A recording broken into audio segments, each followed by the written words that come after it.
Fine. Now I would like to introduce my ranking member on the Senate committee, Senator Susan Collins of Maine. Thank you, Mr. Chairman.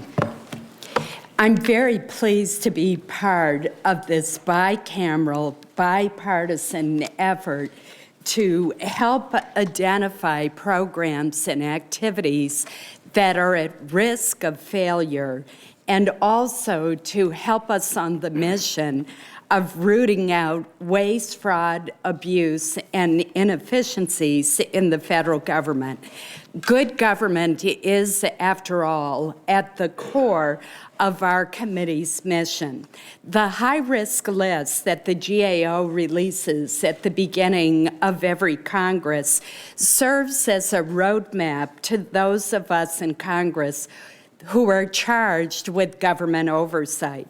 Over the last 2 years, as our chairman has indicated, the committee has held hearings and proposed legislative reforms to address several areas of concern on GAO's 2007 high-risk list. As Senator Lieberman indicated, we have made some considerable progress in tightening our contracting laws to help strengthen competition in federal contracting, to help rebuild the government's acquisition workforce, and to increase accountability and transparency. I believe that we can make additional progress in this area, which is unfortunately a perennial candidate for inclusion on the high-risk list. As we review the GAO's new high-risk list, like the chairman, I'm particularly struck by one of the additions, and that is the need for federal financial regulatory reform. As Congress considers what to do next with the Troubled Asset Relief Program and with a potential economic stimulus package, we must also ask how to repair our system of regulation to minimize the risk of another financial crisis building up undetected and unchallenged by regulators. Regulatory reform in the financial arena is absolutely essential to restoring public confidence in our financial markets.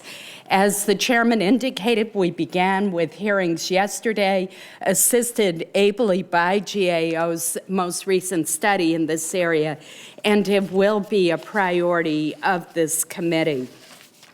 The challenges highlighted on the latest high-risk list are significant. Whether it's helping to ensure that programs such as the 2010 census are viable and working as intended, or protecting our nation's critical infrastructure, or continuing to work on the challenges posed by the Department of Homeland Security, or modernizing an outdated financial regulatory system, it is obvious that much work remains to be done, and the GAO's list will provide a guidebook for us as we proceed in the next Congress. I also want to acknowledge that everyone here has tackled various issues on the high-risk list, and it is sometimes difficult to solve those issues in just 2 or even 4 years' time. But I'm convinced that with aggressive oversight and legislative reforms, we can continue to make a difference with GAO as our partner. Thanks very much, Senator.